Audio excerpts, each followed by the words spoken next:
গল্পকরণে আজকে আমি শুরু করতে যাচ্ছি হুমায়ুন আহমেদের লেখা একটা উপন্যাস জ্যোৎস্না ও জননীর গল্প। এই উপন্যাসটা মূলত ইতিহাসের বই না, তারপরও ইতিহাসের উপর ভিত্তি করে একটা উপন্যাস, এবং এটা মুক্তিযুদ্ধের উপর উপন্যাস। তো যারা হুমায়ুন আহমেদের গল্প পড়েন বা পড়েছেন তারা হয়তো এই উপন্যাসটা সম্পর্কে জানেন।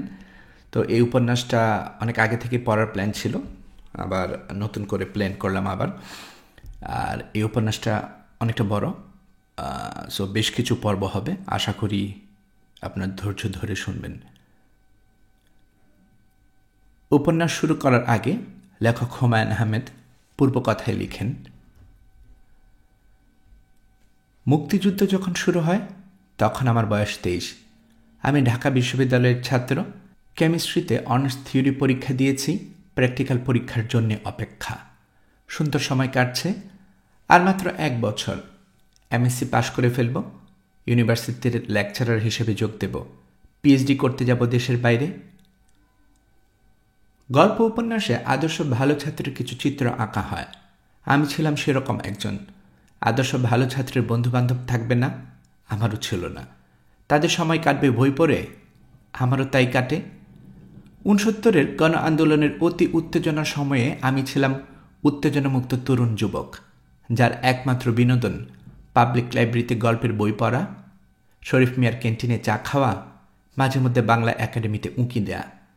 সেখানে প্রায়ই গানের আসর হতো। যেখানে থাকি সন্ধ্যার আগে আগে মহসিন হলে নিজের ঘরে ফিরে আসতাম। ভালো ছাত্র হিসাবে সেখানে আমি একটা সিঙ্গেল সিটের রুম পেয়েছিলাম। নানান ধরনের বই দিয়ে রুম ভর্তি করে ফেলেছিলাম। গানের প্রতি আমার প্রবল দুর্বলতা দেখে বাবা আমাকে একটা রেকর্ড প্লেয়ার কিনে দিয়েছিলেন। বাইরে যখন ভয়াবহ আন্দোলন চলছে, আমি তখন দরজা বন্ধ করে গান শুনছি। কেন পান্থ এ চঞ্চলতা? আমার সাজানো অতি পরিচিত ভুবন পুরোপুরি ভেঙে পড়ল 1971 সনে।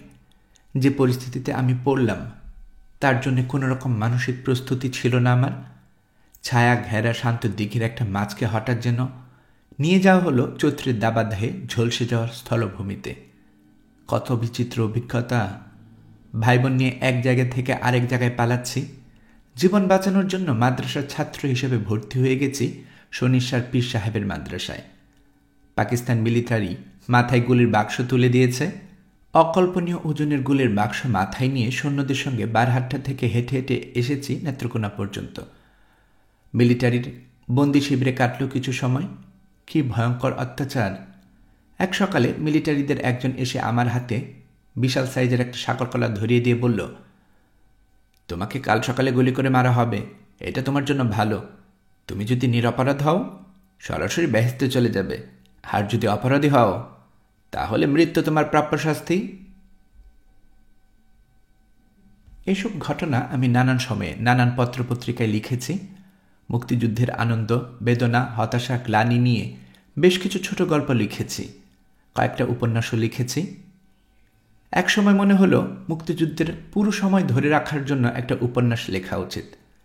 মানুষকে যেমন পিতৃঋণ মাতৃঋণ শোধ করতে হয়, দেশমাতার ঋণও শোধ করতে হয়। একজন লেখক সেই ঋণ শোধ করেন লেখার মাধ্যমে। লেখা শুরু করলাম। জ্যোৎস্না ও জননীর গল্প ধারাবাহিকভাবে ভোরের কাগজে ছাপা হতে লাগলো। আমি কখনোই কোনো ধারাবাহিক লেখা শেষ করতে পারি না, এটাও পারলাম না। 6-7 কিস্তি লিখে লেখা বন্ধ করে দিলাম। 2 বছর পর আবার শুরু করলাম, আবারও কয়েক কিস্তি লিখে লেখা বন্ধ।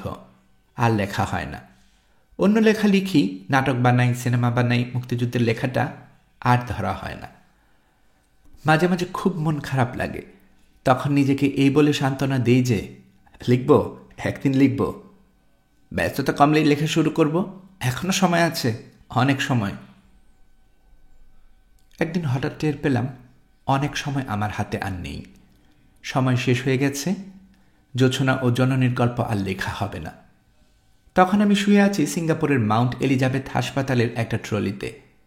2 জন নার্স ট্রলি ঠেলে আমাকে অপারেশন টেবিলে নিয়ে যাচ্ছেন। ওপেন হার্ট সার্জারি হবে। আমাকে একটা ঘুমের ইঞ্জেকশন দেওয়া হয়েছে।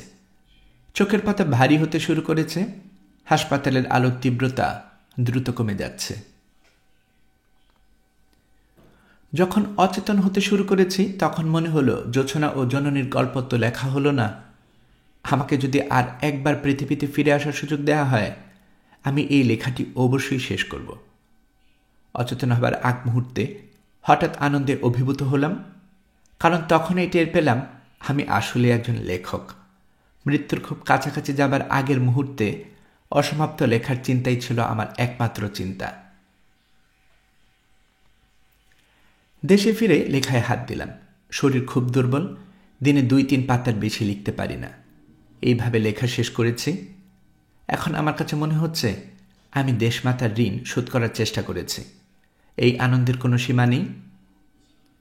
জ্যোৎস্না ও জননীর গল্প কোনো ইতিহাসের বই না, এটা একটা উপন্যাস। তারপরও ইতিহাসের খুব কাছাকাছি থাকার চেষ্টা করেছি আমি।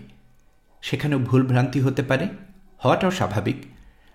উপন্যাস যেহেতু কোনো আসমানি কিতাব না, এসব ভুলভ্রান্তি দূর করার উপায়ও আছে।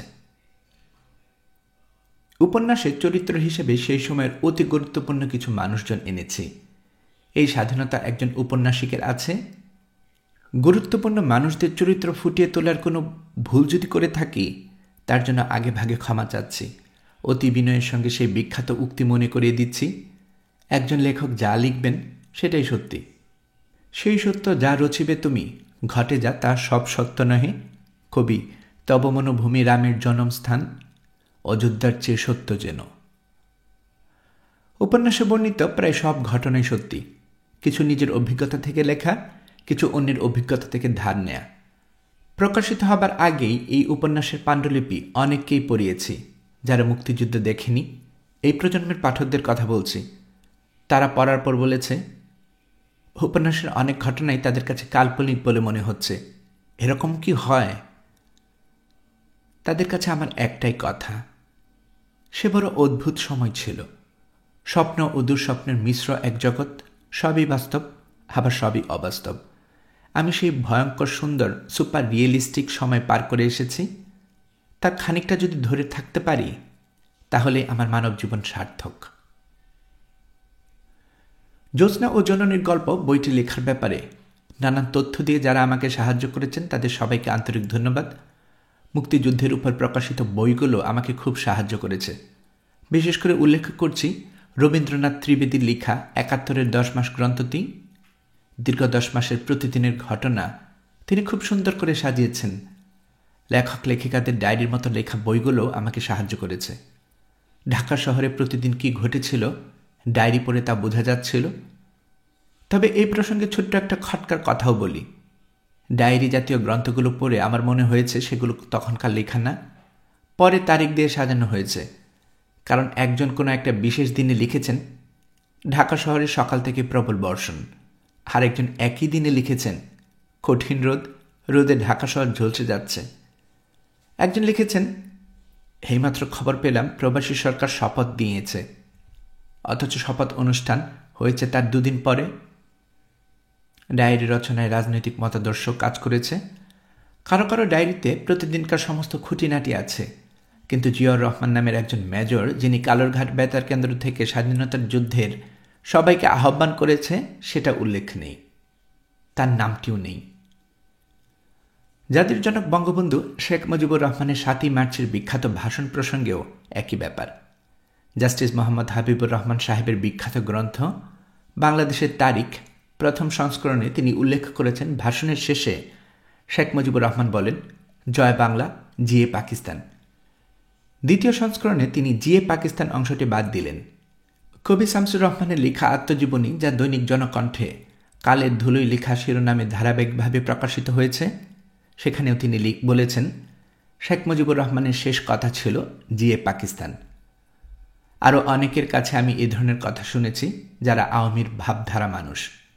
সমস্যা হলো আমি নিজেও ৮ এবং ৯ মার্চের সমস্ত পত্রিকা খুঁজে এরকম কোনো তথ্য পাইনি। তাহলে একটা ভুল ধারণা কেন প্রবাহিত হচ্ছে? বঙ্গবন্ধু যদি জিয়ে পাকিস্তান বলে থাকেন তাহলে তাতে দোষের কিছু নেই। তিনি যা বলেছেন অবশ্যই ভেবেচিন্তেই বলেছেন। পাকিস্তানের সঙ্গে তার আলোচনার পথ খোলা রাখতে হবে, তাকে সময় নিতে হবে। ৭ই মার্চে যুদ্ধ ঘোষণার মতো অবস্থা তার ছিল না। বঙ্গবন্ধু ৭ই মার্চ ভাষণ গেটিসবার্গ অ্যাড্রেসের চেয়েও গুরুত্বপূর্ণ বলে মনে করি আমি। এখানে কোনো অস্পষ্টতা থাকা বাঞ্ছনীয় নয়। বাংলাদেশ সরকারের তথ্য মন্ত্রণালয় থেকে প্রকাশিত মুক্তিযুদ্ধের দলিলের 15 খণ্ডের মধ্যে 60টি খণ্ড আমি মন দিয়ে পড়েছি। আমার উপন্যাসে মুক্তিযুদ্ধের দলিল থেকে সরাসরি অনেক অংশ ব্যবহার করেছি। এই দলিল নিয়েও আমার কিছু খটকা আছে। একটা শুধু বলি, রাজারবাগ পুলিশ লাইনে বন্দী তরুণীদের উপর নির্যাতনের সাক্ষ্য গ্রন্থবদ্ধ করা হয়েছে। বলা হয়েছে তাদের পায়ে দড়ি বেঁধে ঝুলিয়ে রাখা হতো। যে তরুণীদের রাখা হয়েছে ভোগের জন্য, তাদেরকে এভাবে ঝুলিয়ে রাখার পেছনে যুক্তি আমার কাছে পরিষ্কার না। তারপরেও ধরে নিলাম তাই করা হয়েছে। যা আমার কাছে একেবারেই গ্রহণযোগ্য না তা হল, সাক্ষ্যদানকারীরা বলেছেন ওইসব তরুণীদের সঙ্গে বই খাতা কলম ছিল, অর্থাৎ স্কুল কলেজ যাবার পথে তাদেরকে ধরা হয়েছে। যে ভয়ঙ্কর সময়ের কথা বলা হচ্ছে, সে সময় স্কুল কলেজ ইউনিভার্সিটি সবই বন্ধ ছিল। বই খাতা নিয়ে কারো বাইরে যাবার প্রশ্নই ওঠে না। আমার ধারণা, সাক্ষ্য প্রমাণমূলক তথ্যগুলো ভালোমতো যাচাই বাছাই করা হয়নি। তাছাড়া জাতিগতভাবেও আমরা অতিকথন পছন্দ করি। ভারতীয় সেনাবাহিনীর কার্যক্রম ছোট করে দেখানোর একটা প্রবণতাও আমাদের আছে। আজ থেকে 50 বছর পর কেউ যদি বাংলাদেশে প্রকাশিত মুক্তিযুদ্ধের উপন্যাস এবং ছোট গল্প পড়ে যুদ্ধ সম্পর্কে ধারণা করতে চায়, তাহলে তারা ভারতীয় সেনাবাহিনীর বিষয়ে কিছুই জানবে না। আমাদের গল্প উপন্যাসে বিদেশি সেনাবাহিনীর বিষয় সম্পূর্ণ অনুপস্থিত। লেখকরা হয়তো ভেবেছেন এতে আমাদের মুক্তিযুদ্ধের গৌরবের হানি হবে। ঋণ স্বীকারে অগৌরবের কিছু নেই। মহান জাতি এবং মহান মানুষরাই ঋণ স্বীকার করেন। আমি আমার বইটিতে আমাদের দেশের স্বাধীনতার জন্য যেসব ভারতীয় সৈন্য প্রাণ দিয়েছেন তাদের একটা তালিকা করতে চেয়েছিলাম, যাতে পাঠকরা এই দীর্ঘ তালিকা পড়ে একবার শুধু বলেন, আহারে। তালিকা শেষ পর্যন্ত দিলাম না, কারণ তাতে বইয়ের পৃষ্ঠা সংখ্যা আরও 100 বাড়ত। তাছাড়া এই তালিকা যুক্ত করলে অবশ্যই যুদ্ধে শহীদ বাংলাদেশ সেনাবাহিনী, সেই সময়কার ইপিআর বর্তমান বিডিআর, পুলিশ বাহিনী, আনসার বাহিনী এবং মুক্তিযোদ্ধাদের তালিকা দিতে হতো। আপনারা শুনে বিস্মিত হবেন, পূর্ণাঙ্গ তালিকা আমাদের হাতে নেই, এখনও তৈরি হচ্ছে। 33 বছর আগে যুদ্ধ শেষ হয়েছে, তালিকা শেষ করা হয়নি। কবে শেষ হবে?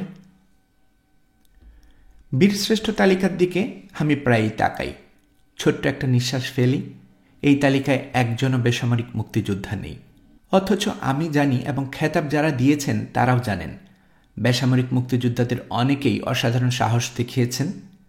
যুদ্ধে ট্রেনিং বা অভিজ্ঞতা ছাড়াই তারা যা করেছেন তার তুলনা হবে না। অথচ এরা কেউ স্বীকৃতি পান না। কেন পান না?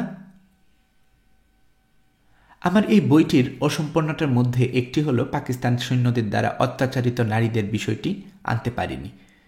বিষয়টি এতই স্পর্শকাতর এবং এতই কষ্টকর যে কিছুতেই লিখতে পারলাম না। আশা করছি অন্যরা লিখবেন, তাদের কলমে এইসব হতভাগ্য তরুণদের অশ্রুজল উঠে আসবে।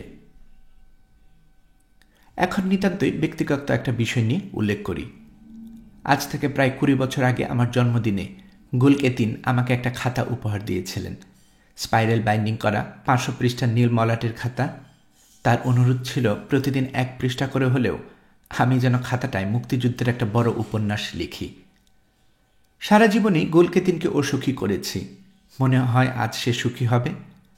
পরম করুণাময় আমাকে এই গ্রন্থটি লেখার সুযোগ করে দিয়েছেন, তার প্রতি জানাচ্ছি আমার অসীম কৃতজ্ঞতা। দলমত ধর্ম সবকিছুর ঊর্ধ্বে একটা সুখী সুন্দর বাংলাদেশ কামনা করে পূর্বকথা শেষ করছি। হুমায়ুন আহমেদ, নুহাশপল্লী, গাজীপুর।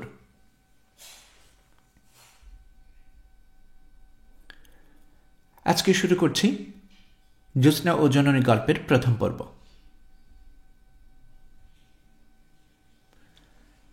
নীলগঞ্জ হাই স্কুলের আরবি শিক্ষক মাওলানা ইত্তাজউদ্দিন কাশেমপুরী কমলাপুর রেল স্টেশনে দাঁড়িয়ে আছেন। তার বয়স প্রায় 60, স্থূলকার, বেঁটেখাটো মানুষ, মুখ ভর্তি দাড়ি। দাড়ির রং সাদাও না কালোও না, সাদা কালোর মাঝামাঝি, মাথা সম্পূর্ণ কামানো। জুম্মাবার সকালে নাপিত এসে তার মাথা কামিয়ে দিয়ে যায়। কামানো মাথায় নাকি পাগড়ি পরতে সুবিধা।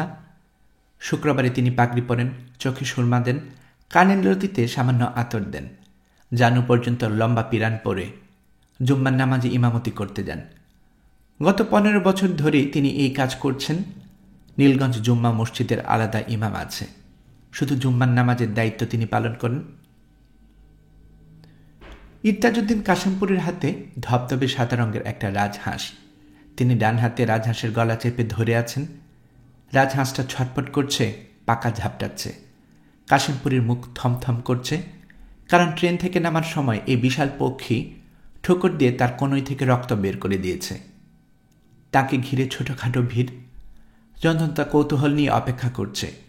কাশিমপুরী ও তার রাজহাঁস জনতার মধ্যে এক ধরনের আনন্দ মিশ্রিত আগ্রহ জাগিয়ে তুলতে সক্ষম হয়েছে। ইরতাজউদ্দিন গম্ভীর গলায় বললেন, ব্যাপারটা কি? আপনারা রাজহাঁস এর আগে দেখেন নাই? যান যান, কাজে যান। অকাজে সময় নষ্ট করছেন কেন? আপনাদের কোনো কাজ নেই? কাজে যাওয়ার প্রতি কারো কোনো আগ্রহ দেখা গেল না, কিংবা কারো হয়তো কোনো কাজ নেই। তারা ইরতাজউদ্দিনকে ঘিরে দাঁড়িয়ে রইল। তাদের সঙ্গে আরও কয়েকজন যুক্ত হলো। এই পর্যায়ে রাজহাঁস আরেকবার ঠোকর দিল, সেই আগের জায়গায়, মা হাতের কনুইয়ে। ইরতাজউদ্দিন বাপরে বলে প্রায় লাফিয়ে উঠলেন। জনতার আনন্দের সীমা রইল না। তাদের প্রতীক্ষা বৃথা যায়নি।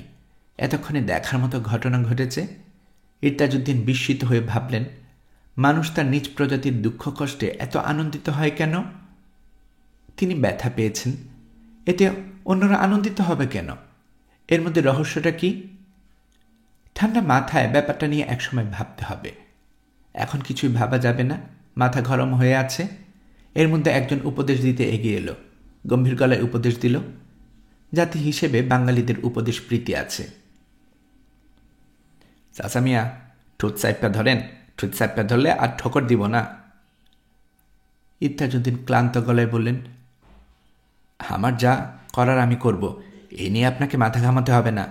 আপনি কথা বলবেন না। উপদেশদাতার উৎসাহ তাতে কমল না।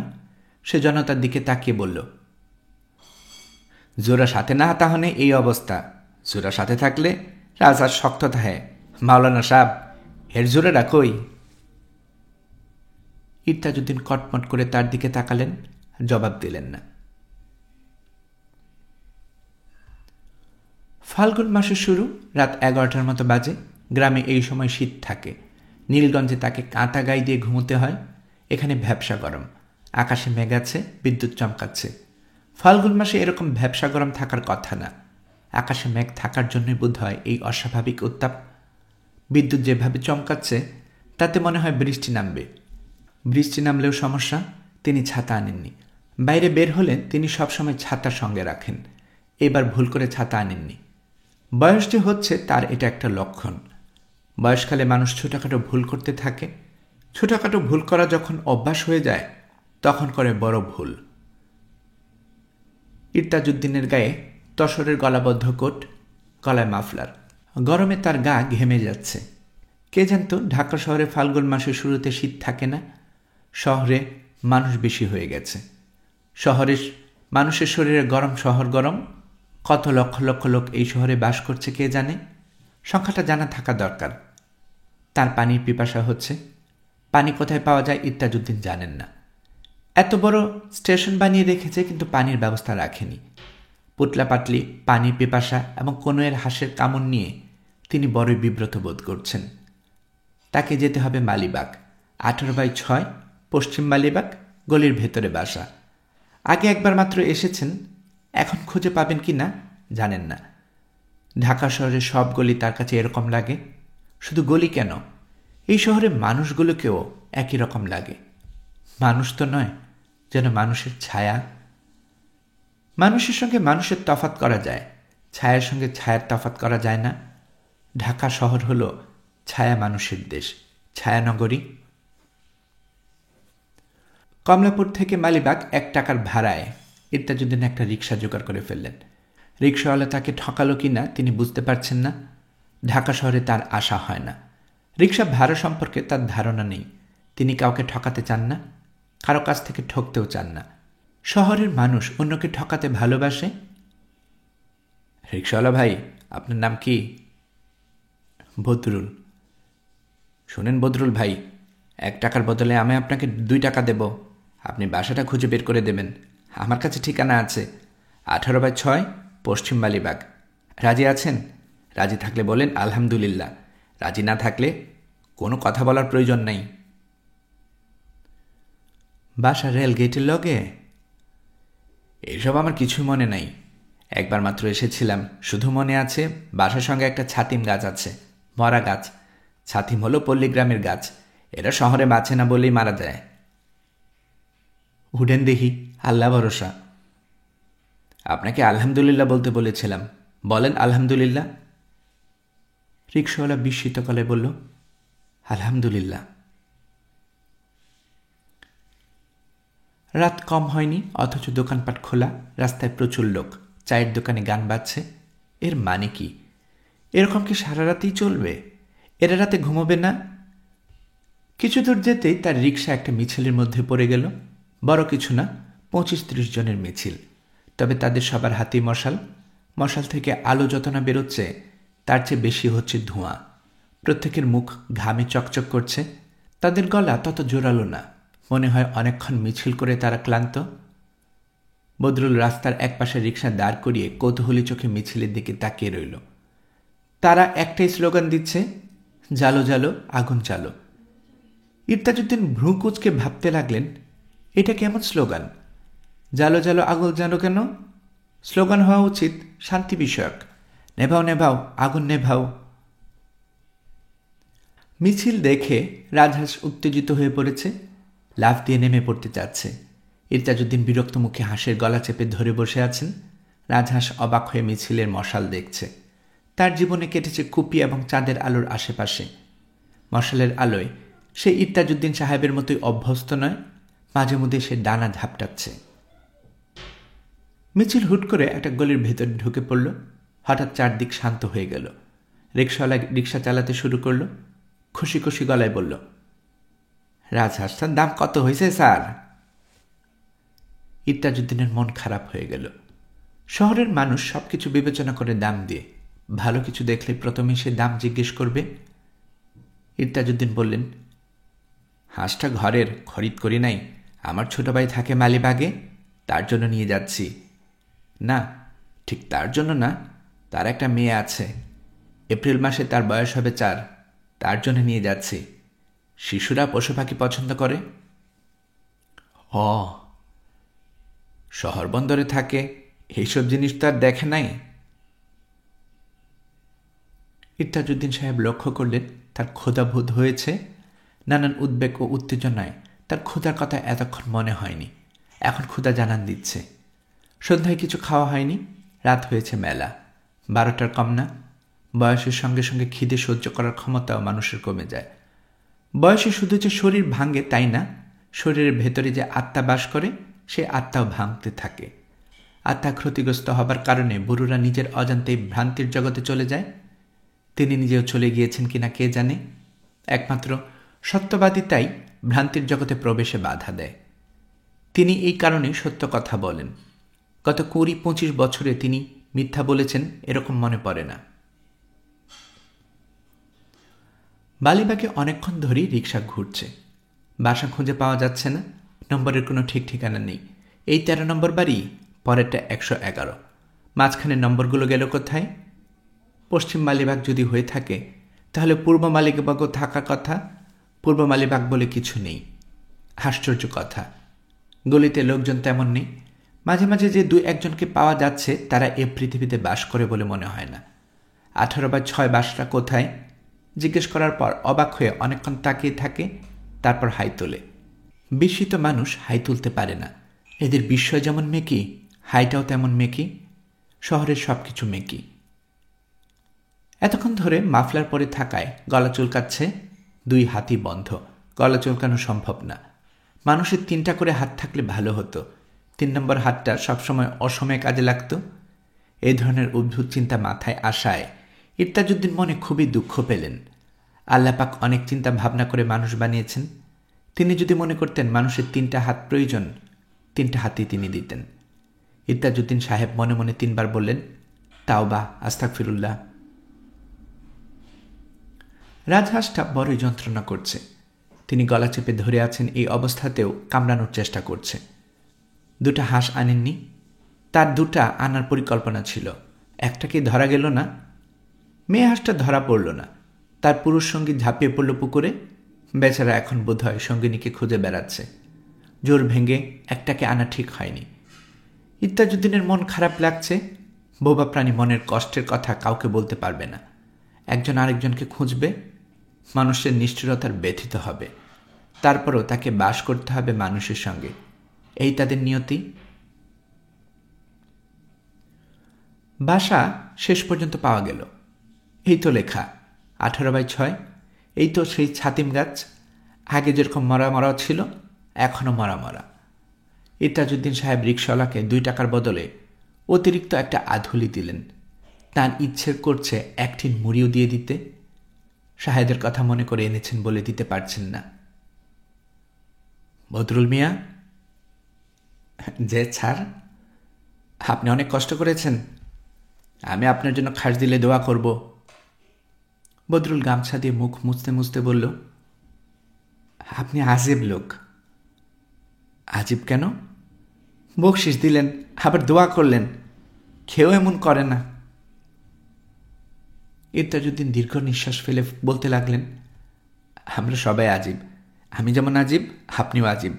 আল্লাহ পাক আজীব পছন্দ করেন বলেই এই দুনিয়ায় আজীবের ছড়াছড়ি।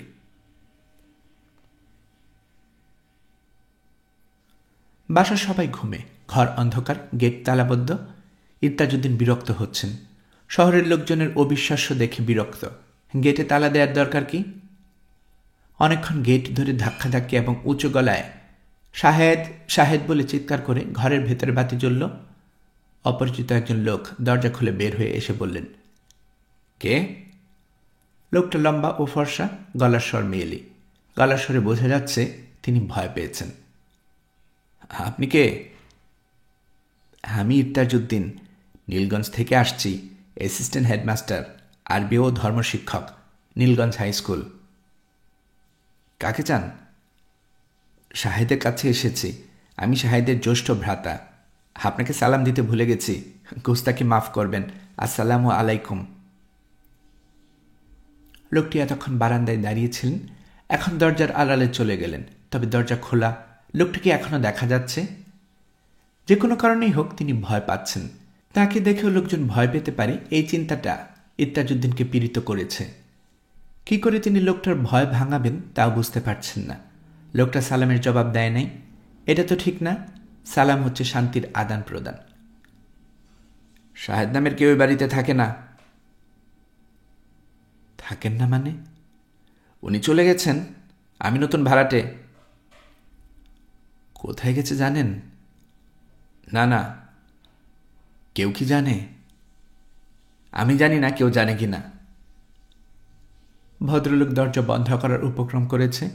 ইত্তাজুদ্দিন ক্লান্ত গলায় বললেন, ভাই সাহেব, আপনি একটু আসবেন এদিকে, গেটটা খুলবেন।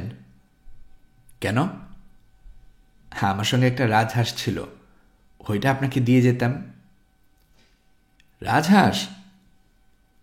শাহেদের বাচ্চার জন্য এনেছিলাম। এই রাতে এই রাজহাঁস নিয়ে কোথায় ঘুরব? হাঁসটা আপনি গ্রহণ করলে আমার উপকার হয়। অন্যের হাঁস আমি খামাকা রাখবো কেন? আপনার ঘরেও নিশ্চয়ই বাচ্চা কাচ্চা আছে, তারা খুশি হবে। ভদ্রলোক দরজার আড়াল থেকে বের হয়ে এলেন। দরজার ফাঁকে তার স্ত্রীর মুখ দেখা যাচ্ছে। তিনিও কৌতূহলী চোখে তাকাচ্ছেন হাঁসটার দিকে। ইত্তাজুদ্দিন ভদ্রমহিলার দিকে তাকিয়ে হাসি মুখে বললেন, এই রাজহাঁসটা আর আমার জিনিসগুলো রাখলে আমি খুব খুশি হব। অস্বস্তি বোধ করার কিছু নেই। হাঁসটা নিয়ে আসলে আমি বিপদেই পড়েছি। দরজার ফাঁকে 14-15 বছরের অপরূপ রূপবতী এক কিশোরীর মুখ দেখা গেল। মেয়েটির নাম রতেশ্বরী। সে ভিকারনেসা নুন স্কুলে ক্লাস 10-এ পড়ে। রতেশ্বরী বড়ই অবাক হয়েছে। তার জীবনে এমন ভয়ঙ্কর ঘটনা আর ঘটেনি। রাত দুপুরে সাধু সাধু চেহারার এক লোক এসে তাদের রাজহাঁস দিতে চাচ্ছে। আগামীকাল ক্লাসে গল্পটা কিভাবে বলবে তা ভেবেই তার মাথা গরম হয়ে যাচ্ছে। গল্পটা অনেকেই হয়তো বিশ্বাস করতে চাইবে না। সন্ন্যাসী ধরনের এই লোকটার একটা ছবি তুলতে রাখতে পারলে ভালো হতো। রতেশ্বরী ফিসফিস করে তার মাকে বলল, মা, এই রাজহাঁসটা কি আমরা রাখব? রতেশ্বরীর মা নিচু গলায় বলল, জানি না, দেখি তোর বাবা কি বলেন। ভদ্রলোক কে মা? জানি না। ইত্তাজউদ্দিন সাহেব রতেশ্বরীর বাবার দিকে তাকিয়ে আনন্দিত গলায় বললেন, ছোট মেয়েটা কি আপনার কন্যা? বড়ই মিষ্টি চেহারা। কি নাম তোমার মা? রতেশ্বরী জবাব দেওয়ার আগেই তার বাবা বলেন, আপনি এখন যান, আমরা হাঁসফাঁস কিছু রাখব না। ইত্তাজউদ্দিন ক্লান্ত গলায় বললেন, আচ্ছা, না রাখলেন। গেটটা খুলুন, আমার বাথরুমে যাওয়ার বিশেষ প্রয়োজন। রতেশ্বরীর বাবা বললেন, গেট খোলা যাবে না, আমার কাছে গেটের চাবি নাই। কথা সত্যি না, চাবি ঘরেই আছে, ওয়ার্ড্রবের উপর রাখা আছে। রতেশ্বরীর মা ফিসফিস করে বললেন, খুলে দাও না, বেচারা বুড়ো মানুষ। রতেশ্বরীর বাবা চাপা গলায় বললেন, যা বুঝো না তা নিয়ে কথা বলতে এসো না তো, যাও ভেতরে যাও। স্ত্রী কন্যাকে ভেতরে ঢুকিয়ে তিনি শব্দ করে দরজা বন্ধ করে দিলেন। বারান্দার বাতির সুইচ ভেতর থেকে সুইচ নিভিয়ে দিয়ে বারান্দা অন্ধকার করে দেওয়া হলো। ইত্তাজউদ্দিন দাঁড়িয়ে রইলেন। ব্যথা ও বিস্ময়ে তিনি খানিকটা কাতর। এরা এমন করল কেন? মানুষের প্রতি মানুষের সামান্য মমতা থাকবে না?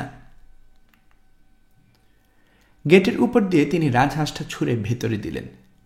হাঁসটা থাকুক, মুড়ির টিন পুটলা পাটলি সঙ্গে নিই বা কি হবে, রিক্সাওয়ালাটা থাকলে তাকে দিয়ে দেয়া যেত। থাকুক পুটলা পুটলি গেটের সামনে, অভাবে লোকজন এসে নিয়ে যাবে। বন্ধ গেটের সামনে দাঁড়িয়ে থাকার কোনো অর্থ হয় না। তবু ইত্তাজউদ্দিন দাঁড়িয়ে আছেন। তার কেন যেন মনে হচ্ছে বন্ধ দরজা আবার খুলে যাবে। পরীর মতো দেখতে কিশোরী মেয়েটা তাকে বলবে, আপনি ভেতরে আসুন, মা আপনাকে ভেতরে আসতে বলেছে। রাজহাঁসটা ঘাড় ঘুরিয়ে তাকিয়ে আছে তার দিকে। তিনি হাঁসটাকে বললেন, যাই রে। রাজহাঁস কুৎসিত ধরনের একটা শব্দ করল, সম্ভবত তাকে যাবার অনুমতি দিল। ইত্তাজউদ্দিনের মনে হলো, যে পাখি যত সুন্দর তার কণ্ঠস্বর তত কুৎসিত। যেমন ময়ূর, সে দেখতে সুন্দর কিন্তু তার কণ্ঠস্বর কর্কশ। একমাত্র ব্যতিক্রম কাক, সে নিজে অসুন্দর, তার কণ্ঠস্বরও অসুন্দর। টিপ টিপ করে বৃষ্টি পড়তে শুরু করেছে। অসহ্য গরমের পর বৃষ্টিটা ভালো লাগছে। ইত্তাজউদ্দিন বৃষ্টিতে ভিজতে ভিজতে এগুচ্ছেন। বৃষ্টির মধ্যে কেমন যেন আঠালো ভাব, শরীরে যে জায়গায় পড়ছে সেখানেই আঠা আঠা হয়ে যাচ্ছে। তিনি গলি থেকে বের হলেন। বৃষ্টিও থেমে গেল। বড় রাস্তায় আবারও একটা মশাল মিছিল। এই মিছিলটা আগের চেয়েও ছোট, নাকি আগের মিছিলটা ঘুরে এসেছে? ইত্তাজউদ্দিন মিছিলের সঙ্গে হাঁটতে শুরু করলেন, যেন তিনি মিছিলের একজন। এই মিছিল কোন দিকে যাচ্ছে তিনি জানেন না। তিনি নিজে কোথায় যাচ্ছেন তাও জানেন না। পল্লী অঞ্চল হলে যে কোনো একটা বাড়িতে গিয়ে বিপদের কথা বললেই আশ্রয় পাওয়া যেত। তারা অজুর পানি দিত, ডাল ভাতের ব্যবস্থা করত। গরম ধোয়া ওঠা ভাতের সঙ্গে ডাল, একটা ঝাল কাঁচামরিচ, একটা পেঁয়াজ। ইত্তাজউদ্দিনের পেট মোচড় দিয়ে উঠল। এতটা খিদে পেয়েছে তিনি বুঝতেই পারেন না। ধোঁয়া ওঠা ভাতের ছবি মাথা থেকে যাচ্ছেই না। মিছিলের সঙ্গে তিনি কোথায় যাচ্ছেন, কেনই বা যাচ্ছেন? তার উচিত রাতের জন্য একটা আশ্রয় খুঁজে বের করা। এত রাতে কোনো হোটেল খুঁজে বের করা সম্ভব না। তাছাড়া হোটেলে রাত কাটাবার মতো সঙ্গতিও তার নেই। সবচেয়ে ভালো হয় কমলাপুর রেল স্টেশনে চলে যাওয়া, কোনো একটা বেঞ্চিতে শুয়ে রাতটা পার করে দেয়া। স্টেশনের আশেপাশে অনেক ভাতের দোকান আছে, সেখানে হাত মুখ ধুয়ে কিছু খেতে হবে। একজন মশালধারী ইত্তাজউদ্দিনের কাছে চলে এসেছে, পাশাপাশি হাঁটছে এবং কৌতূহলী চোখে তাকিয়ে আছে। ইত্তাজউদ্দিনের ইচ্ছে হচ্ছে তাকে বলা, মশাল শব্দটা আরবি, এটা জানেন? জ্ঞান জাহির করার জন্য বলা না, আলাপ আলোচনা শুরু করার জন্য বলা। আলাপ শুরু হলে তাকে জিজ্ঞেস করতে পারবেন মধ্যরাতে মশাল মিছিল কেন হচ্ছে। ইলেকশন হয়ে গেছে। জাতীয় পরিষদে পূর্ব পাকিস্তানের 169টা আসনের মধ্যে 167টা পেয়েছে আওয়ামী লীগ। পশ্চিম পাকিস্তানে জুলফিকার আলী ভুট্টো পেয়েছে 83টা। হয়েই তো গেছে, আর কি? এখন কেন মধ্যরাতে জালো জালো আগুন জ্বালো? হাতে মশাল আছে বলে কি আগুনের কথা মনে আসছে?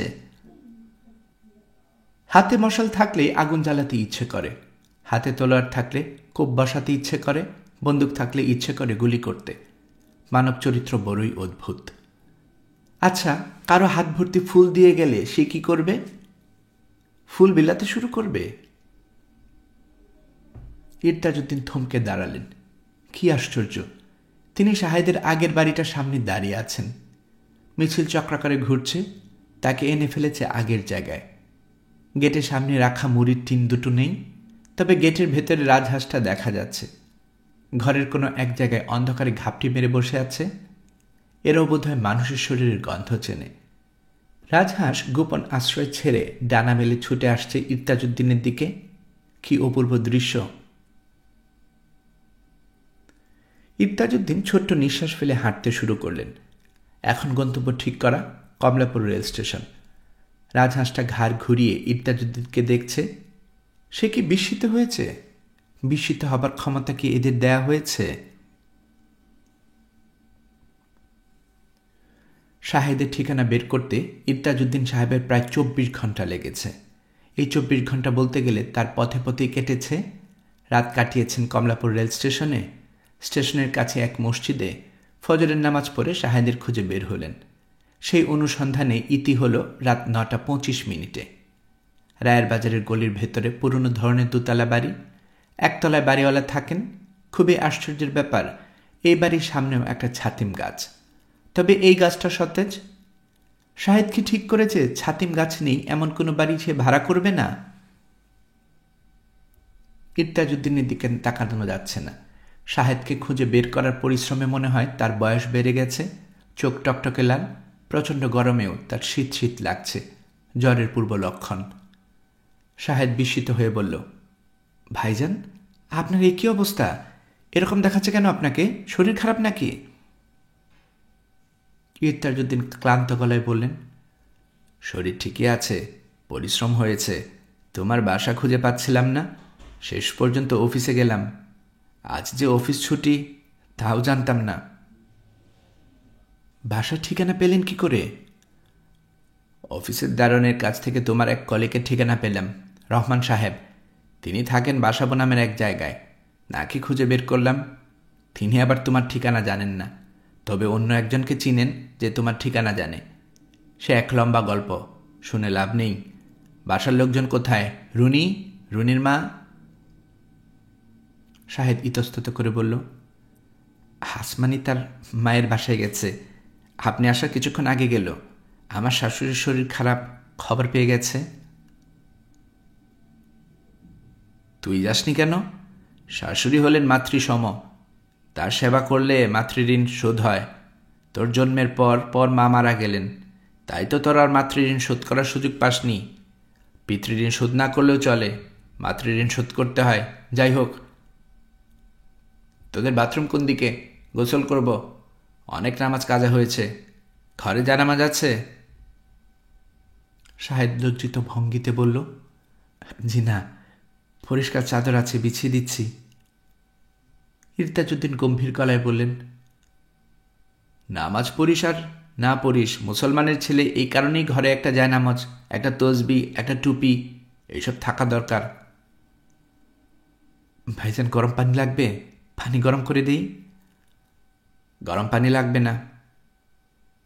আপনি কি খেয়ে এসেছেন ভাইজান? না, তবে রাতে কিছু খাবো না, জ্বর জ্বর লাগছে, উপাস দেব। উপাস হলো জ্বরের একমাত্র ঔষধ।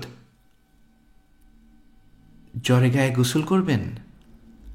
বললাম না, শরীর অসুচি হয়ে আছে, গোসল না করলে নামাজ পড়তে পারবো না। শাহেদের ইচ্ছে করছে তার ভাইয়ের গায়ে হাত দিয়ে জ্বর দেখতে, সাহসে কোলাচ্ছে না। তাদের ভাইয়ে ভাইয়ে দূরত্ব অনেক বেশি। ইরতাজউদ্দিনের জন্মের পর আরও 5 ভাই বোনের পর শাহেদের জন্ম। বিস্ময়কর ঘটনা হলো, তাদের মাঝখানে 5 ভাই বোনের জন্মের 1 মাসের ভেতর মারা গেছে। সবারই একই অসুখ, হাত পা ঠান্ডা হয়ে শরীরে খিঁচুনি, নিঃশ্বাসের কষ্ট। জন্মের 15 দিনের দিন শাহেদেরও এই রোগ হলো। হাত পা ঠান্ডা হয়ে গেল, প্রবল খিঁচুনি। শাহেদের বাবা আধা পাগলের মতো হয়ে গেলেন। তিনি মসজিদে ছুটে গিয়ে ইমাম সাহেবকে বললেন, আমি আমার জীবনে একটা ভয়ঙ্কর পাপ করেছি। আমার পুত্রকন্যারা মারা যাচ্ছে, তার কারণ আর কিছু না, পাপের শাস্তি। আমি সবার সামনে অপরাধ স্বীকার করব। আল্লাহ যেন আমার পুত্রের জীবন রক্ষা করে। জানা গেল তিনি একটা খুন করেছেন। অপরাধ স্বীকার করে তিনি পুলিশের কাছে ধরা দেন। বিচারে তার যাবজ্জীবন হয়। তিনি হাসিমুখে জেল খাটতে যান, কারণ তার কনিষ্ঠ পুত্রটির জীবন রক্ষা হয়। শাহেদের বাবার মৃত্যু হয় জেলখানাতেই। ইরতাজউদ্দিন অতি অল্প বয়স থেকেই সংসারের দায়িত্ব কাঁধে নেন। ছোট ভাইকে প্রায় কোলে করেই তিনি বড় করেন। অনেক বয়স পর্যন্ত শাহেদ ইরতাজউদ্দিনের বুকে না শুয়ে ঘুমোতে পারত না। ক্লাস 3-তে পড়ার সময় শাহেদের একবার টাইফয়েড হলো। 21 দিনের জ্বরের 8 দিন ইরতাজউদ্দিন তার ভাইকে কোলে নিয়ে বসে থাকলেন। কোল থেকে নামলেই সে চিৎকার করতে থাকে, কোলে তুলে নিলেই শান্ত। শাহেদের সঙ্গে ইরতাজউদ্দিনের সম্পর্ক ভাই ভাই সম্পর্ক না, অনেকটা পিতা পুত্র সম্পর্ক। শাহেদ বলল, ভাইজান, আপনি এক কাজ করুন, বাসার দরজা বন্ধ করে গোসল করতে যান। আমি আসমানকে নিয়ে আসছি, বেশিক্ষণ লাগবে না, আমি যাব আর আসব। ইরতাজউদ্দিন বিরক্ত গলায় বলল, সে গেছে তার অসুস্থ মাকে দেখতে, তুই তাকে নিয়ে আসবি কেন? এটা আবার কীরকম কথা? শাহেদ লজ্জিত গলায় বলল, আমার শাশুড়ি আসলে ভালোই আছেন ভাইজান, আপনাকে মিথ্যা কথা বলেছি। আসমানি আমার সঙ্গে রাগারাগি করে চলে গেছে। ইরতাজউদ্দিন বিরক্ত চোখে ছোট ভাইয়ের দিকে তাকিয়ে রইলেন। স্ত্রীর সঙ্গে রাগারাগি, এ কেমন কথা? মেয়েরা হচ্ছে জন্মদাত্রী জননী, হাজার ভুল করলেও এদের উপর রাগ করতে নেই। এদের উপর রাগ করাটাই কাপুরুষতা। অক্ষম এবং দুর্বল পুরুষরাই শুধু স্ত্রীর সঙ্গে রাগারাগি করে। ভাইজান, বেশিক্ষণ লাগবে না, একটা বেবি ট্যাক্সি নিয়ে যাবো আর চলে আসব। আচ্ছা।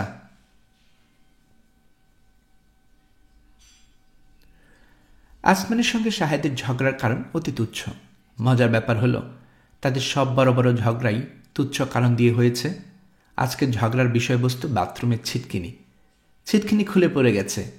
আসমানি কয়েকদিন ধরেই বলছে 3টা 8 ইঞ্চি প্যারেক আনতে।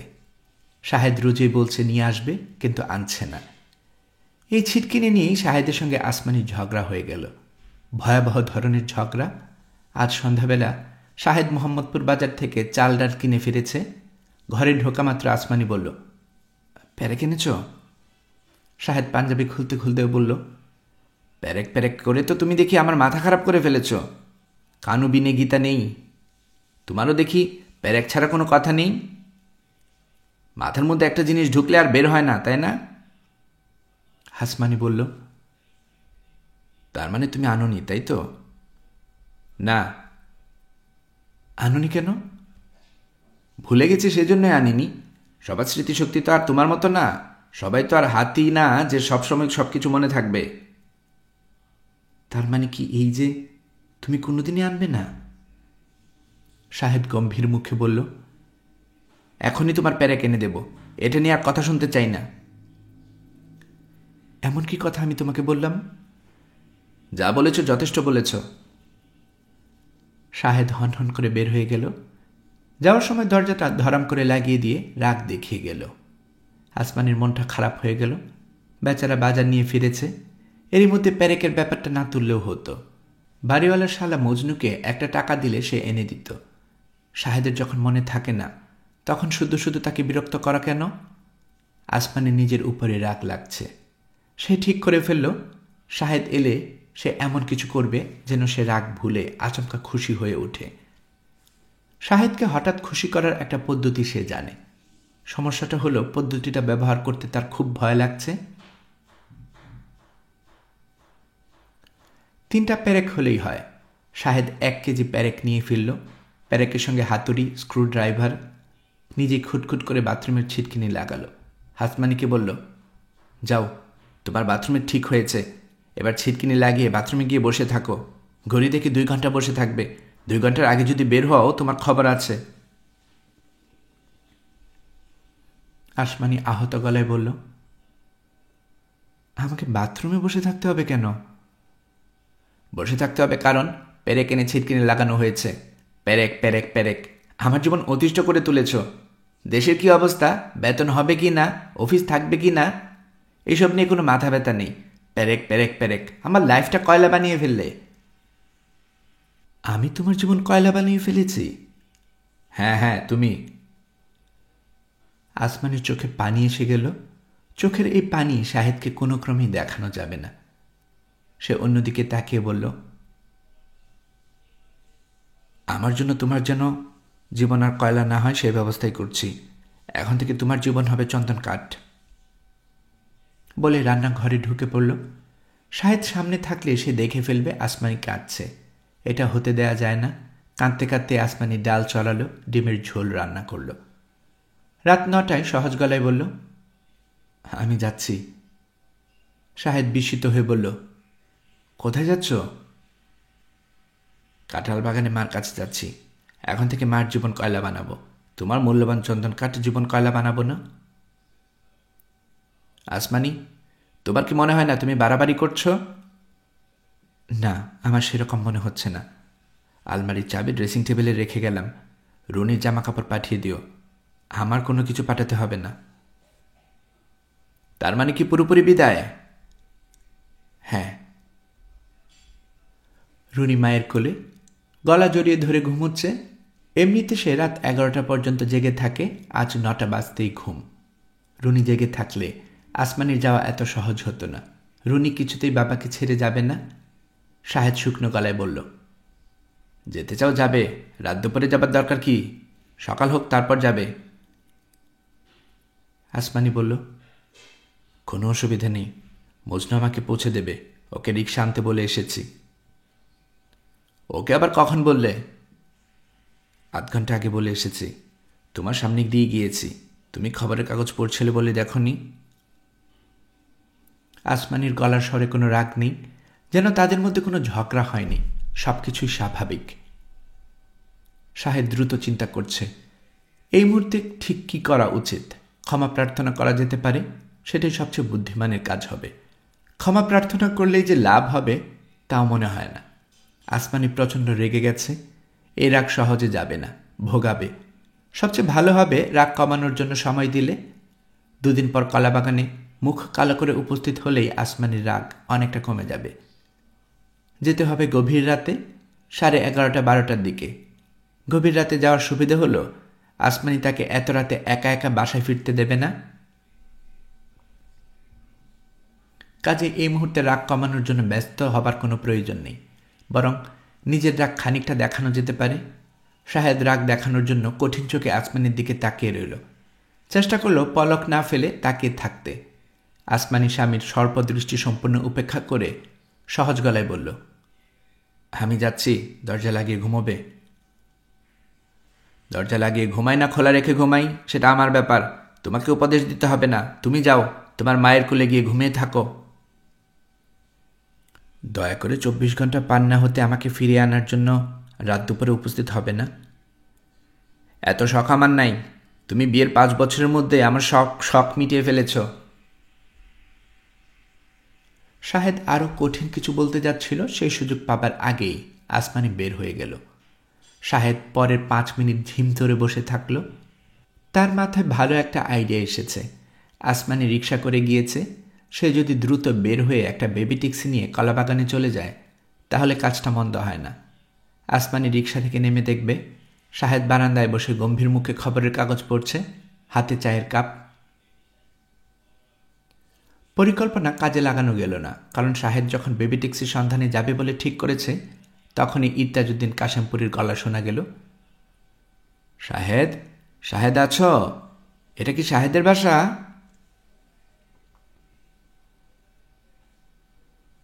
ইরতাজউদ্দিন সাহেব কাজা নামাজ শেষ করলেন। 1 ঘন্টার মতো সময় লাগলো নামাজ শেষ করতে।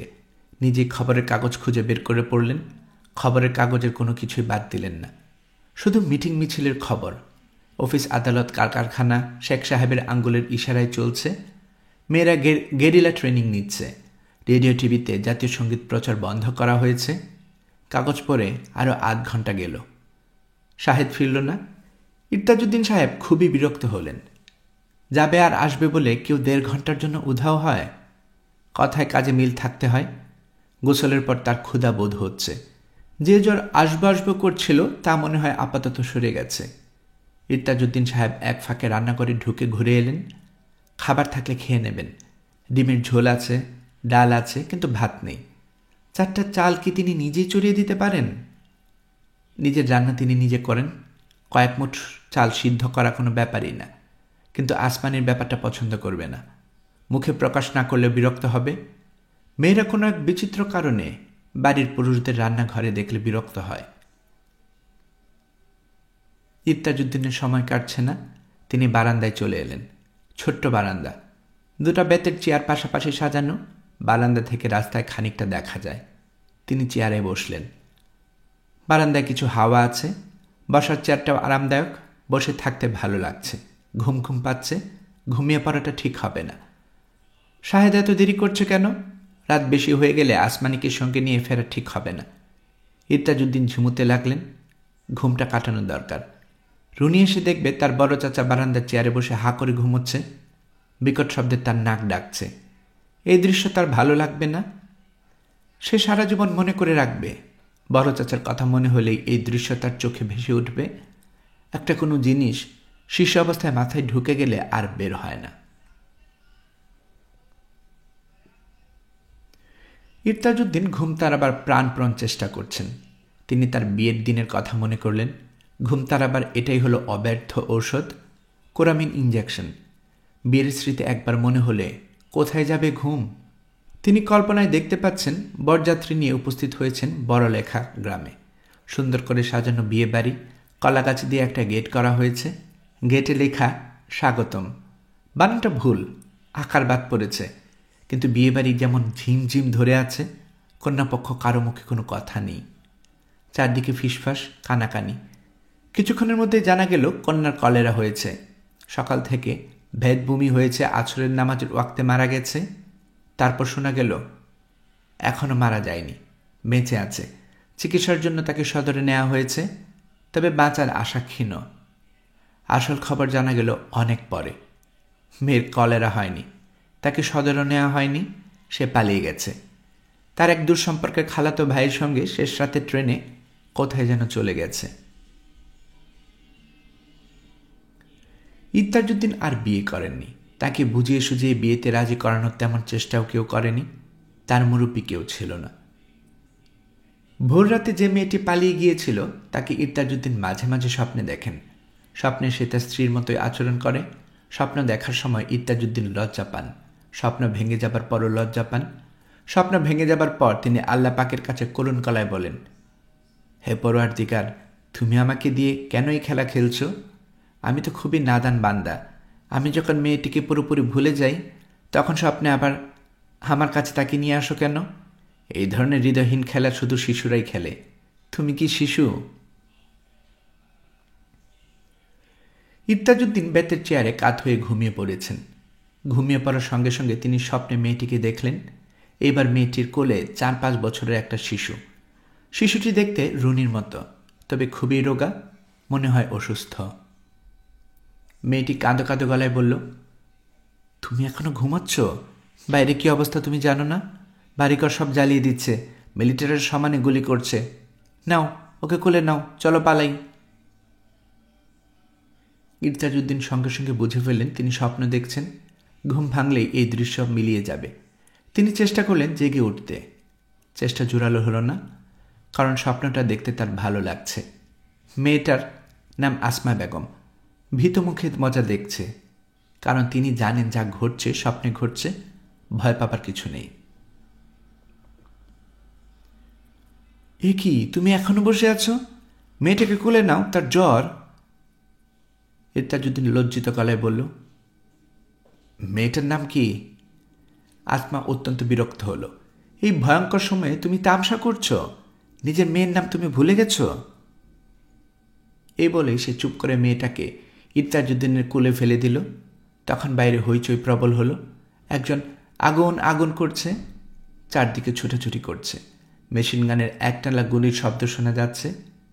ইত্তাজউদ্দিন মেয়েটাকে কোলে নিয়ে ছোটে রাস্তায় নেমে এলেন। রাস্তায় শত শত মানুষ, সবাই একসঙ্গে দৌড়াচ্ছে। আসমা শক্ত করে ইত্তাজউদ্দিনের বাঁ হাত ধরে আছে। একজন রূপবতী তরুণী তার হাত ধরে দৌড়াচ্ছে। এটা একটা লজ্জাজনক দৃশ্য, অত্যন্ত দৃষ্টিকটু এবং ইসলামী দৃষ্টিকোণ থেকে সম্পূর্ণ নিষিদ্ধ। তবে একটা সুবিধা হয়েছে, কেউ তাদের দিকে ফিরে তাকাচ্ছে না। রোজ হাসরের মতো অবস্থা। সবাই নিজেকে নিয়ে ব্যস্ত, সবাই ইয়ানফসি করছে। মহাবিপদের আশঙ্কায় সবাই ভীত। বিপদের উপর বিপদ। লোকজন যেদিকে যাচ্ছে ঠিক সেই দিক থেকেই আরও একজন মানুষ দৌড়াতে দৌড়াতে আসছে। তারা জয় বাংলা বলে চিৎকার করছে। তাদের চিৎকারে ইরতাজউদ্দিনের ঘুম ভেঙে গেল। তিনি অবাক হয়ে দেখলেন সত্যি সত্যি বিশাল মিছিল বের হয়েছে। রাস্তায় শত শত মানুষ, তাদের হাতে লাঠিসোঁটা, বর্ষা, আর আকাশ ফাটিয়ে চিৎকার করছে, জয় বাংলা, জয় বাংলা। মিছিলের সঙ্গে একটা ঠেলা গাড়িও যাচ্ছে। ঠেলা গাড়ির মাঝখানে একজন পা ছড়িয়ে বসে আছে, তার হাতে একটা তলোয়ার। ইরতাজউদ্দিন মিছিলের দিকে তাকিয়ে আছেন, তার ভ্রু কুঁচকে আছে। জয় বাংলা বাক্যটা তার ভালো লাগছে না। জয় বাংলা এসেছে জয় হিন্দ থেকে, এটা ঠিক না। তাছাড়া লাঠিসোঁটা বল্লম দিয়ে কিছুই হয় না। 100 বছর আগেও বাঁশের কেল্লা দিয়ে তিতুমির কিছু করতে পারেনি, শুধু শুধুই পরিশ্রম। এটা একটা আফসোস যে বাঙালি জাতি কাজে পরিশ্রম করতে পারে না, অকাজে পারে।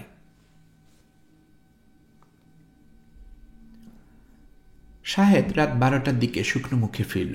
সঙ্গে কেউ নেই, সে একা ফিরেছে। ইরতাজউদ্দিন বললেন, কিরে এত দেরি? শাহেদ মাটির দিকে তাকিয়ে নিচু গলায় বলল, ওদের পেলাম না ভাইজান। পেলে না মানে কি? আমার শাশুড়ির এক দুঃসম্পর্কের বোন থাকেন ভূতের গলিতে, ওরা দল বেঁধে ওই বাড়িতে গিয়েছে। এতক্ষণ অপেক্ষা করলাম যদি ফেরেনি। মনে হয় থেকে যাবে। মাঝে মাঝে ওরা সেখানে থেকে যায়। ওই মহিলা রুনিকে খুব আদর করেন। ওদের কোনো বাচ্চা কাচ্চা নেই তো রুনিকে নিজের মেয়ের মতোই দেখেন। বলতে গেলে উনি জোর করে রেখে দিয়েছেন। ইরতাজউদ্দিনের মন আবারও খারাপ হলো। শাহেদ মিথ্যা কথা বলছে, হড়বড় করে মিথ্যা বলছে। বউ আসতে রাজি হয়নি, এটা বললেই হয়। বানিয়ে বানিয়ে মিথ্যা বলার দরকার কি? মিথ্যা এমন জিনিস যে কয়েকবার বললেই অভ্যাস হয়ে যায়, তখন কারণ ছাড়াই মিথ্যা বলতে ইচ্ছে করে। ভাইজান, আপনি কি শুয়ে পড়বেন? রাত অনেক হয়েছে, শুয়ে পড়াই ভালো। বিছানা করে দেই? দে। খালি পেটে ঘুমাবেন? ক্ষুধা হয়নি? ক্ষুধা হয়েছে, তারপরও ইরতাজউদ্দিন বললেন, না। মিথ্যা বলা হলো। তিনি যদি বলতেন ক্ষুধা হয়েছে, তাহলে ভাত রাঁধার ব্যাপার চলে আসবে। শাহেদ বিব্রত হবে। সে তার বড় ভাইকে ভাত রাঁধতে দেবে না, নিজে রাঁধতে গিয়ে ছেঁড়াবেড়া করবে। এর চেয়ে মিথ্যা বলাই ভালো, উপকারী মিথ্যা। তারপরে মিথ্যা মিথ্যাই। অপকারী মিথ্যা যেমন দূষণীয়, উপকারী মিথ্যাও তেমনি দূষণীয়। ইরতাজউদ্দিন ভাইয়ের দিকে তাকিয়ে বললেন, তোকে ক্ষুধা হয়নি বলেছিলাম, এটা ঠিক না। মিথ্যাচার করেছি। ক্ষুধা হয়েছে, তবে কিছু খাবো না, শুয়ে পড়ব। বিছানা করে দে, মশারি খাটাবি না। মশারি না খাটালে ঘুমোতে পারবেন না, খুব মশা। থাকুক মশা, মশারির ভেতর আমার ঘুম আসে না, দম বন্ধ লাগে। শাহেদ বসার ঘরে তার ভাইয়ের জন্য বিছানা করল, খুঁজে পেতে একটা হাত পাকাও বের করল। ইরতাজউদ্দিন শোবার সময় অবধারিতভাবে সিলিং ফ্যান বন্ধ করে দেবেন, কারণ ফ্যানের বাতাসেও তিনি ঘুমোতে পারবেন না। ফ্যানের বাতাসে নাকি তার শরীর চিরবির করে। মশা আসলেই বেশি, চারদিকে পিনপিন করছে। বাতি নেবালে কি অবস্থা হয় কে জানে। হয়তো এই গরমেও চাদর মুড়ি দিয়ে শুতে হবে। ইরতাজউদ্দিন যে কারণে ঢাকায় আসতে চান না, মশা তার একটি। তিনি ছোট ভাইকে বলেন, তুই শুধু শুধু জেগে আছিস কেন, শুয়ে পড়। শাহেদের কিছুক্ষণ গল্প করতে ইচ্ছে করছে। 1:30-2টার আগে সে কখনো ঘুমায় না। এখন বাজছে মাত্র 12:30। তাছাড়া শ্বশুরবাড়িতে গিয়ে তার মেজাজ খারাপ হয়েছে। তার বড় ভাই এসেছে, এটা জানার পরও আসমানি তার সঙ্গে আসবে না, এটা ভাবাই যায় না। শাহেদ খুবই করুণ গলায় বলেছে, ভাইজান এসেছে, আসো প্লিজ আসো। তার উত্তরে আসমানি বলেছে, তোমার ভাইজান এসেছে, তুমি তাকে কোলে নিয়ে বসে থাকো গিয়ে, আমি কি জন্যে যাব? আসমানির এ ধরনের কথা বলতে পারে তা শাহেদের কল্পনার মধ্যেও ছিল না। তার খুবই মন খারাপ হয়েছে। ভাইয়ের সঙ্গে গল্প করে সে মন খারাপ ভাবটা কাটাতে চাচ্ছে, কিন্তু ইরতাজউদ্দিনের মনে হয় গল্প করার মতো অবস্থা নাই। শাহেদ বলল, ভাইজান, ঢাকায় কোনো কাজে এসেছেন নাকি বেড়াতে এসেছেন? কাজে এসেছি, তোদের দেখতে এসেছি। এটাও তো একটা কাজ, কাজ না? জি, কাজ। ভালো আতর কিনব, আতর শেষ হয়ে গেছে। আমি আতর কিনে দেব। তোকে কিনতে হবে না, আতর ভালো মন্দ তুই কি বুঝিস? আমি কিনব। আজ স্কুলের জন্য একটা পতাকা কিনতে হবে, আগেরটার রং রোদে জ্বলে গেছে। শাহেদ বিস্মিত হয়ে বলল, কি পতাকা কিনবেন? ইত্তাজউদ্দিন বিরক্ত গলায় বললেন, জাতীয় পতাকা, এছাড়া আর কি পতাকা আছে? ভাইজান, পতাকা কেনাটা ঠিক হবে না। কেন ঠিক হবে না? দেশ স্বাধীন হয়ে যাবে, নতুন পতাকা আসবে। হুজুগের কথা আমার সঙ্গে বলবি না। দেশ স্বাধীন হয়েই আছে, নতুন করে আবার কিভাবে স্বাধীন হবে?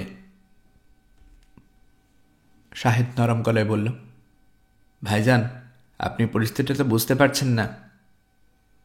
ইত্তাজউদ্দিন ভাইকে থামিয়ে দিয়ে বলল, পরিস্থিতি তোরা বুঝতে পারছিস না। জয় বাংলা বলে চেঁচালে দেশ স্বাধীন হয় না। পাকিস্তানি মিলিটারি যখন একটা ধাক্কা দেবে, তখন কোথায় যাবে জয় বাংলা? শাহেদ বলল, ভাইজান, আমি দু একটা কথা বলি। ইত্তাজউদ্দিন বিরক্ত গলায় বললেন, কথা বলার দরকার নেই, যা ঘুমোতে যা, সকালে কথা হবে। সিলিং ফ্যান বন্ধ করে দিয়ে যা। ঢাকায় কতদিন থাকবেন? কাল সকালে চলে যাব ইনশাল্লাহ। কালকে দিনটা থেকে যান। কালকে দিনটা থেকে গেলে কি হবে? শাহেদ জবাব দিতে পারল না। ইত্তাজউদ্দিন সাহেব প্রশ্নের উত্তর দেন, পাল্টা প্রশ্ন দিয়ে সেরকম প্রশ্ন আচমকা চলে আসে বলে তার জবাব চট করে দেওয়া যায় না। ইত্তাজউদ্দিন হাই তুলতে তুলতে বললেন, থেকে যেতাম। রুনি কত বড় হয়েছে দেখার শখ ছিল, উপায় নেই, স্কুল খোলা। স্কুল কামাই দিয়ে তো আর শখ মেটানো যায় না। আগে স্কুল, তারপর অন্য কিছু। মানুষকে কম্পাসের মতো হতে হয়, বুঝলি? কম্পাসে কাঁটা যেমন একটা নির্দিষ্ট লক্ষ্যে স্থির হয়ে থাকে, মানুষকে সেরকম থাকতে হয়। মনের কাঁটাকে আমি স্কুলের দিকে ঠিক করে রেখে কাজকর্মগুলো করি। ইত্তাজউদ্দিনের মনে হলো তিনি ক্লাসে বক্তৃতা দিচ্ছেন। এই এক সমস্যা হয়েছে, কথা বলতে গেলে বক্তৃতার ভঙ্গি চলে আসে। দীর্ঘদিন মাস্টারি করার কুফল, সবাইকে ছাত্র মনে হয়। শাহেদ। জি। ঘরে চিরামুড়ি জাতীয় কিছু আছে? এখন কেমন জানি খিদেটা বেশি লাগছে। শাহেদ শুকনো মুখে উঠে গেল, কারণ সে মোটামুটি নিশ্চিত ঘরে কিছু নেই, আর থাকলেও সে খুঁজে পাবে না। চিরামুড়ি তো নিশ্চয়ই নেই, চানাচুর থাকতে পারে। সেই চানাচুর রান্নাঘরের অসংখ্য কৌটার কোনটায় আছে কে বলবে? একজন ক্ষুধার্ত মানুষকে ছাতা পরা বাসি চানাচুর দেয়া যাবে না। পিরিচে ঢাকা দেয়া আধ গ্লাস দুধ পাওয়া গেল। দুধ থেকে কেমন টকটক গন্ধ পাওয়া যাচ্ছে। নষ্ট হয়ে গেছে কিনা কে বলবে? শাহেদ লজ্জিত ভঙ্গিতে দুধের গ্লাস নিয়ে ভাইয়ের সামনে রাখল, বিব্রত গলায় বলল, আর কিছু পেলাম না ভাইজান। ইত্তাজউদ্দিন এক চুমকে দুধটা খেয়ে ফেললেন। খেতে গিয়ে টের পেলেন দুধটা নষ্ট। না খেলে শাহেদ মনে কষ্ট পাবে বলেই গ্লাসের তলানিতে পর্যন্ত শেষ করে বললেন, আলহামদুলিল্লাহ। শাহেদ বলল, ভাইজান, দুধটা কি নষ্ট হয়ে গিয়েছিল? না। আবারও একটু মিথ্যে বলতে হলো। শাহেদের মনে কষ্ট দিয়ে লাভ কি? কিন্তু মিথ্যার আশ্রয় নেওয়াটা কি ঠিক হলো? না, ঠিক হয়নি। সত্যের জন্য কেউ যদি মনে কষ্ট পায়, তাহলে পাক। ইত্তাজউদ্দিন বললেন, দুধটা টকে গেছে, তবে খেতে খারাপ লাগেনি। দুধ খেতে গিয়ে তার একটা মজার স্মৃতি মনে পড়ল। গত বছর জুন মাসে সান্তাহার স্টেশনে তিনি দুধ খাওয়ার একটা দৃশ্য দেখেছিলেন। তিনি যাবেন বগুড়া, ট্রেনের জন্য সান্তাহারে তাকে 4 ঘন্টা অপেক্ষা করতে হবে। ট্রেন বিকাল 5টায়। স্টেশনের ওয়েটিং রুমের একটা ইজি চেয়ারে তিনি শুয়ে পড়লেন এবং একসময় ঘুমিয়ে পড়লেন। হঠাৎ ঘুম ভেঙে দেখেন ওয়েটিং রুম ভর্তি মানুষ, চারদিক গমগম করছে। মনে হচ্ছে বিরাট জলসা। আসনের মধ্যমণি হয়ে যিনি বসে আছেন তাকে চেনা চেনা মনে হচ্ছে, কিন্তু ঠিক চেনা যাচ্ছে না। হৃষ্টপুষ্ট একজন মানুষ, মাথায় গোলটুপি, মুখ ভর্তি সফেদ দাড়ি।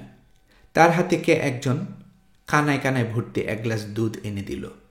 বিনীত ভঙ্গিতে বলল, আমার নিজের গায়ের দুধ, হুজুরের জন্য এনেছি। মাওলানা ধরনের মানুষটা দুধের গ্লাস হাতে নিয়ে বললেন, দুধ খেতে ইচ্ছা করছে না, তবে দুধ এবং মধু এই দুই তরল খাদ্যদ্রব্য আমার আখির নবীর বড়ই পছন্দের পানীয়, কাঁদেই খাচ্ছি। বলেই তিনি এক চুমুকে গ্লাস শেষ করে বললেন, আলহামদুলিল্লাহ, খুবই ভালো দুধ, কালো গায়ের দুধ। যে লোকটা দুধ এনেছিল সে বিনয়ে নিচু হয়ে বলল, জি হুজুর। দুধে চমক দিয়ে বুঝেছি কালো গায়ের দুধ ছাড়া এত মিষ্টি হয় না। ইফতাজউদ্দিন সাহেব তখন মাওলানা সাহেবকে চিনলেন। ইনি মাওলানা ভাসানী। পত্রিকায় কত ছবি দেখেছেন, এই প্রথম সামনাসামনি দেখা। ইফতাজউদ্দিন তৎক্ষণাৎ উঠে দাঁড়িয়ে সালাম দিলেন। মাওলানা ভাসানী তার দিকে তাকিয়ে হাসি মুখে বললেন, ঘুম ভালো হয়েছে, যেন কতদিনের চেনা মানুষ। ইফতাজউদ্দিন বিনয়ের সঙ্গে বললেন, জি। আপনার ঘুমের ব্যাঘাত করেছি, কিছু মনে করবেন না। ইফতাজউদ্দিন আলো লজ্জার মধ্যে পড়ে গেলেন। এরকম একজন বিখ্যাত মানুষের সামনে ইজি চেয়ারে শুয়ে থাকা যায় না। তিনি উঠে দাঁড়ালেন। মাওলানা তখন অন্য প্রসঙ্গে চলে গেলেন। স্যুট পরা রোগামতো এক ভদ্রলোককে বলছেন, দেশের অবস্থা শুনবা, 5টা গ্রামে আমি ঘুরে একটা 50 টাকার নোট ভাঙাতে পারি নাই। এই হলো দেশের অবস্থা। কিছু একটা করা দরকার, কিছু করো। মাছি আর কত মারবা, অনেক তো মাছি মারলা। মাওলানা ভাসানীর ওয়েটিং রুমে আসরের নামাজ পড়লেন। বিরাট জামাত হলো। ইফতাজউদ্দিন সেই জামাতে সামিল হলেন। জামাতে সামিল হওয়ার জন্য তিনি ট্রেন ফেল করলেন, কারণ মাওলানা দীর্ঘ দোয়া শুরু করলেন। সেই দোয়া 40 মিনিট স্থায়ী হলো। এরই মধ্যে ইফতাজউদ্দিন সাহেবের গাড়ি ছেড়ে দিল। একবার ইফতাজউদ্দিন ভাবলেন দোয়া ছেড়ে দৌড়ে গিয়ে গাড়ি ধরে ফেলেন। শেষ পর্যন্ত তিনি তা করলেন না। দোয়ার মাঝখানে উঠে যাওয়া যায় না, সেটা অভদ্রতা হয়। এত বড় একজন মানুষের সঙ্গে তিনি অভদ্রতা করতে পারেন না। ট্রেন ফেল করা এমন কোনো ব্যাপার না, একটা ফেল করলে আরেকটা পাওয়া যাবে। এই ধরনের মানুষের সঙ্গ সবসময় পাওয়া যায় না। নষ্ট দুধ খেতে দিয়ে শাহেদ কেমন মনমরা হয়ে আছে। মাওলানা ভাসানীর গল্পটা বলে তার মনমরা ভাবটা কাটাবেন কিনা ইফতাজউদ্দিন তা ধরতে পারলেন না। শাহেদ বলল, ভাইজান শুয়ে পড়েন। তিনি শুয়ে পড়লেন। ফ্যানটা বন্ধ করে দে। ফ্যানটা থাকুক না ভাইজান, গরম খুব বেশি। ফ্যানের বাতাসে আমার ঘুম হয় না। এটা কতবার বলবো? শাহেদ ফ্যান বন্ধ করে দিল। ইফতাজউদ্দিন সাহেব ক্লান্ত হয়েছিলেন, সঙ্গে সঙ্গে ঘুমিয়ে পড়লেন। এক ঘুমে রাত পার করে দিলেন। এত তৃপ্তি করে তিনি অনেকদিন ঘুমননি। ঘুম ভেঙে তিনি বিস্ময়ের সঙ্গে দেখলেন তার উপরে মশারি খাটানো আছে এবং ফুল স্পিডে ফ্যান ঘুরছে। তার ঘুমের মধ্যেই শাহেদ এই কাজটা করেছে। এতে তার ঘুমের কোনো অসুবিধা হয়নি, বরং অন্য দিনের চেয়েও অনেক তৃপ্তি করে ঘুমিয়েছেন।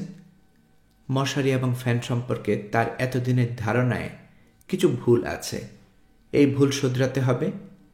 মানুষ মাত্রই ভুল করে, তবে তার অসুবিধা হচ্ছে সে ভুল শুধরাবার সুযোগ পায়।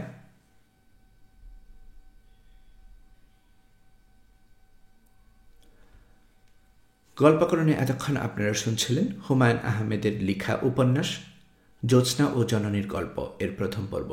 আমি নিয়মিতভাবে আপনাদেরকে গল্প পাঠ করে শোনাচ্ছি। গল্প পাঠ ভালো লেগে থাকলে আমার এই গল্পটি আপনার বন্ধুবান্ধব প্রিয়জন সবার কাছে শেয়ার করবেন, তাতে করে তারা এই গল্পটি শোনার সুযোগ পাবে। আপনারা ভালো থাকবেন সে প্রত্যাশা এখানে বিদায় নিচ্ছি।